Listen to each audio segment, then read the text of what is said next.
بسم اللہ الرحمن الرحیم۔ السلام علیکم محترم ناظرین، قرآن پاک سے محبت رکھنے والوں کے لیے آج کی ویڈیو انتہائی نایاب، دلچسپ اور معلوماتی ہے۔ اسلام الہامی مذاہب میں سب سے آخری مذہب اور نبی کریم صلی اللہ علیہ وسلم خاتم النبیین ہے۔ اس لحاظ سے قرآن مجید ایک ایسی کتاب ہے جسے اس کرۂ ارض کے خاتمہ تک رشد و ہدایت اور شفا کا باعث رہنا ہے۔ اللہ تعالیٰ نے جتنے بھی انبیاء کرام مبعوث فرمائے انہیں معجزات سے نوازا تاکہ روز ازل کے وعدہ ہدایت کا اتمام حجت ہو سکے۔ ان انبیاء کرام کے معجزات ان کی حیات پاک کے دوران کارآمد اور رہنما رہے یا قوم کے لیے بطور حجت عذاب کا باعث ہوئے، لیکن انبیاء کرام کی رحلت کے بعد وہ معجزات کتابوں اور صحائف کا حصہ بن گئے اور حقیقی زندگی میں ان کا عمل دخل فعال نہ رہا، جس طرح حضرت موسیٰ علیہ السلام کا عصا یا حضرت عیسیٰ علیہ السلام کا مردوں کو زندہ کرنا، جبکہ نبی کریم صلی اللہ علیہ وسلم نے قرآن مجید کو معجزہ عظیم قرار فرمایا، اور یہ رسول کریم صلی اللہ علیہ وسلم کے ظاہری دنیا سے پردہ فرما جانے کے بعد بھی معجزہ ہے اور تا قیامت معجزہ ہی رہے گا۔ نبی کریم صلی اللہ علیہ وسلم نے فرمایا، انبیاء میں سے کوئی نبی ایسا نہیں جن کو کچھ نشانیاں یعنی معجزات نہ دیے گئے ہوں جن کے مطابق ان پر ایمان لایا گیا۔ آپ صلی اللہ علیہ وسلم نے فرمایا کہ انسان ایمان لائے اور مجھے جو بڑا معجزہ دیا گیا وہ قرآن مجید ہے اور اللہ نے میری طرف بھیجا، بس میں امید کرتا ہوں کہ قیامت کے دن شمار میں تمام انبیاء سے زیادہ پیروی کرنے والے میرے ہوں گے۔ قرآن مجید حالات اور واقعات کی بنیاد پر کم و بیش 23 سال کے دور نبوت میں نازل ہوا۔ قرآن میں کل 114 صورتیں ہیں، جن میں سے 87 مکہ میں نازل ہوئیں اور وہ مکی صورتیں کہلاتی ہیں، اور 27 مدینہ میں نازل ہوئیں اور مدنی صورتیں کہلاتی ہیں۔ قرآن میں لفظ قرآن قریباً 70 دفعہ آیا ہے اور متعدد معنی میں استعمال ہوا ہے۔ یہ عربی زبان کے فعل قرأ کا مصدر ہے، جس کے معنی ہیں اس نے پڑھا یا اس نے تلاوت کی۔ نزول قرآن کے متعدد مراحل طے کیے گئے جو حسب ذیل ہیں۔ پہلے مرحلے میں قرآن لوح محفوظ پر نازل ہوا۔ اس نزول کا مقصد یہ تھا کہ اسے لوح محفوظ میں ثبت اور قرآن کو ناقابل تغیر کر دیا جائے۔ اس نزول کی دلیل قرآن سے اخذ کی گئی ہے، بل ہوا قرآن مجید فی لوح محفوظ۔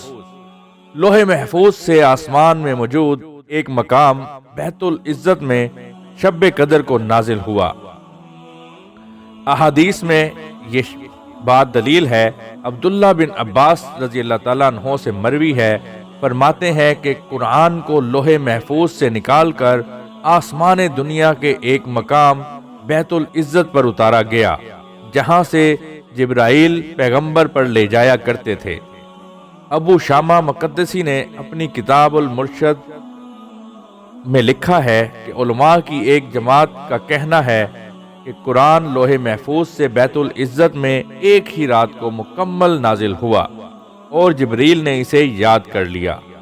کلام الہی کی ہیبت سے آسمان والے غش کھا گئے، جبکہ جبریل کا ان پر سے گزر ہوا تو انہیں ہوش آیا، اور بعد ازاں جبرائیل نے کاتب فروشوں کو اس کی املا کرائی۔ بیت العزت سے جبرائیل نے بتدریج قلب پیغمبر پر اتارا۔ نزول قرآن کا یہ مرحلہ 23 برس کے عرصہ پر محیط ہے۔ قرآن پاک میں کل رکوع کی تعداد 540 ہیں۔ آیات کی تعداد میں اختلاف ہے، کہیں 6666 ہے، حالانکہ اگر آپ خود گنتی کریں تو 6236 ہیں، جبکہ الفاظ کی تعداد 77,701 ہے اور 30 سپاروں میں تقسیم کیا گیا ہے۔ قرآن پاک کی سب سے بڑی سورہ بقرہ ہے اور سب سے چھوٹی سورہ الکوثر ہے، جبکہ قرآن کی سب طویل آیت بھی سورہ بقرہ کی آیت نمبر 282 ہے۔ سورتوں میں 35 صورتیں ایسی ہیں جن کے متعلق کہا جاتا ہے کہ وہ 2 بار نازل ہوئی ہیں، ایک بار مکہ میں اور ایک بار مدینہ میں، جیسے سورہ رحمان، سورہ رعد، سورہ زلزال وغیرہ۔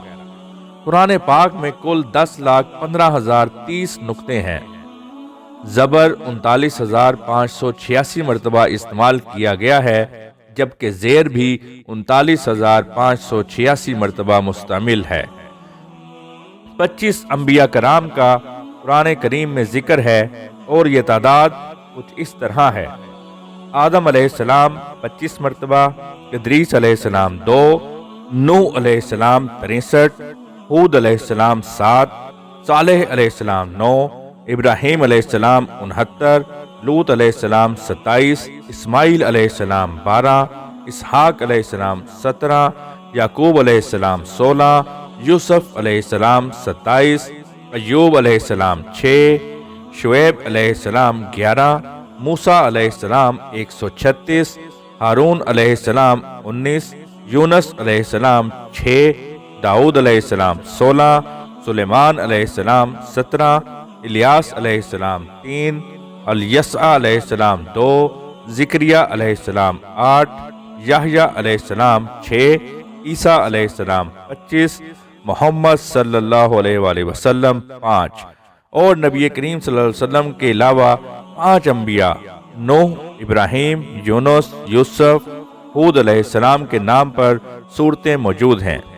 قرآن مجید میں اللہ کریم نے نبی کریم صلی اللہ علیہ وسلم کو نہ صرف ان کی ذاتی نام مبارک سے پکارا بلکہ ان کے صفاتی ناموں سے بھی پکارا، اور ان ناموں کی سورہ مبارک تعداد کم و بیش 20 سے زیادہ ہیں، جیسے کہ طٰہٰ، یاسین، مزمل، مدثر، نور، جمعہ۔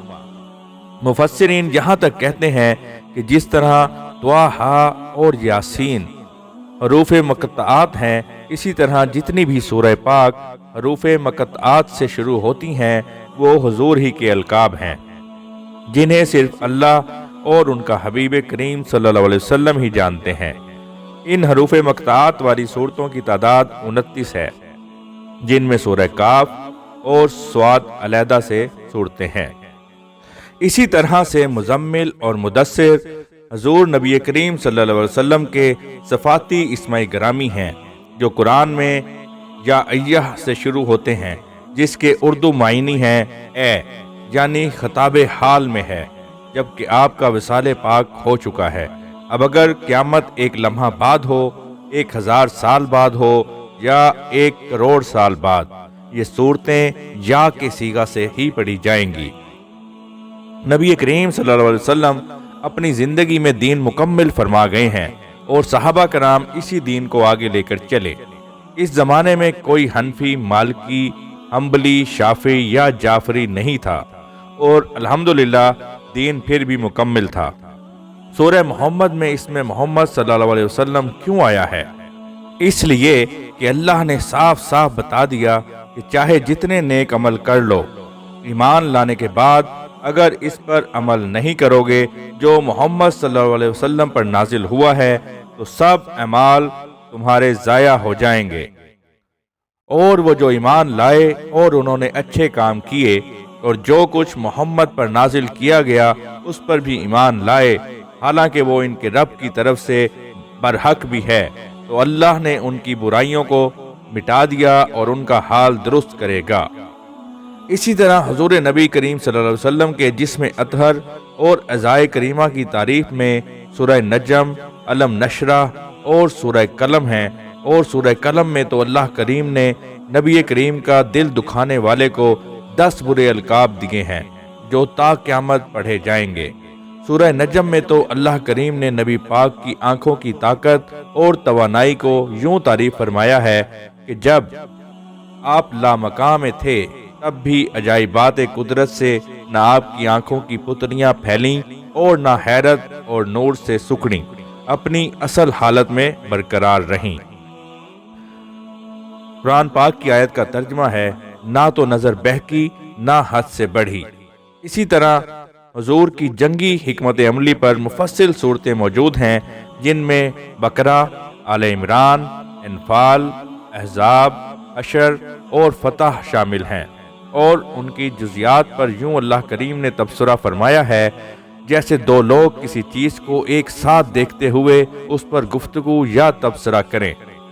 اور حضور کریم صلی اللہ علیہ وسلم کے ہاتھ کو اپنا ہاتھ فرماتے ہوئے یہ بھی ارشاد فرما دیا کہ سو تم نے انہیں قتل نہیں کیا، لیکن اللہ تعالیٰ نے ان کو قتل کیا، اور آپ نے خاک کی مٹھی نہیں پھینکی بلکہ اللہ تعالیٰ نے وہ پھینکی۔ سورہ انفال۔ اسی طرح صلح حدیبیہ میں بھی جب لوگ بیعت کر رہے تھے نبی کریم صلی اللہ علیہ وسلم کے دست مبارک پر، تو اللہ کریم نے ان کے ہاتھ کو اپنا ہاتھ قرار دیا۔ اسی طرح حضور کے قبیلہ، آپ کے شہر اور آپ کو عطا ہونے والی نعمتوں پر سورہ قریش، آپ کا ایک صفاتی نام قریشی ہے، آپ کے شہر مکہ پر سورۃ التین، اور میری نظر میں آپ کے شہر مدینہ پر سورہ بلد، جس کی شروع کی آیات ہیں، مجھے اس شہر کی قسم کہ اے محبوب تم اس شہر میں تشریف فرما ہو۔ اسی طرح کوثر بھی آپ کا صفاتی ناموں میں سے ایک ہے۔ پھر آپ صلی اللہ علیہ وسلم کی ازواج مطہرات کے حجرات پر بھی مشتمل سورہ حجرات ہے، جس میں آقا کریم صلی اللہ علیہ وسلم کی شان کے بارے میں انسانوں کو اس حد تک متنبہ کیا گیا ہے کہ وہ حضور کے سامنے اونچی آواز سے بات بھی نہ کریں، کہیں ان کے سارے اعمال اللہ ضائع نہ کر دیں۔ اس کے بعد صحابہ کرام اس حد تک محتاط ہو گئے تھے کہ آپ کریم صلی اللہ علیہ وسلم کے حجرات کے باہر آپ کو بلانے کو آواز نہ نکالتے، صرف کپڑے یا ٹاٹ کے پردے پر اپنے ناخن سے 3 بار دستک دیتے اور پھر انتظار کرتے۔ حضرت عمر رضی اللہ تعالیٰ عنہ تو خود کو گھر میں قید فرما لیا تھا کہ ان کی آواز بلند تھی۔ آپ صلی اللہ علیہ وسلم کے وصال پاک کی خبر کے طور پر سورہ نصر اور آپ کی وحی کی ابتدا سورہ علق سے کی، جس میں خطاب ڈائریکٹ نبی مکرم سے ہے۔ اسی طرح وہ تمام صورتیں جن میں دیگر انبیاء کرام کا ذکر ہے، ان تمام میں اللہ کریم نے اپنے حبیب کریم صلی اللہ علیہ وسلم سے خطاب یا ان کی صفات کا ذکر کیا ہے۔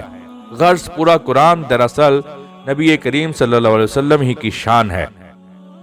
میرا ارادہ تھا کہ سیرت النبی کریم صلی اللہ علیہ وسلم کو قرآن پاک سے قبل شروع کروں، مگر جیسے جیسے قرآن پڑھتا جاتا ہوں تو یوں لگتا ہے کہ جس طرح ہر ذی شعور شخص نے نبی کریم صلی اللہ علیہ وسلم کی سیرت پاک لکھی ہے۔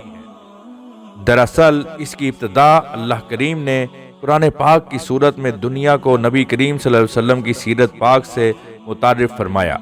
سب سے پہلی سیرت نبوی دراصل قرآن پاک ہے۔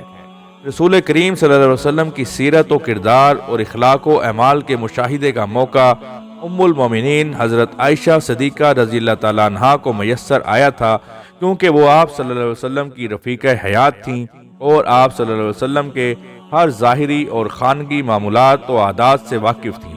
ایک مرتبہ چند صحابہ کرام رضوان اللہ اجمعین حضرت عائشہ صدیقہ رضی اللہ تعالیٰ عنہا کی خدمت میں حاضر ہوئے اور عرض کیا کہ اے ام المومنین، حضور صلی اللہ علیہ وسلم کے اخلاق اور معمولات بیان فرمائیے۔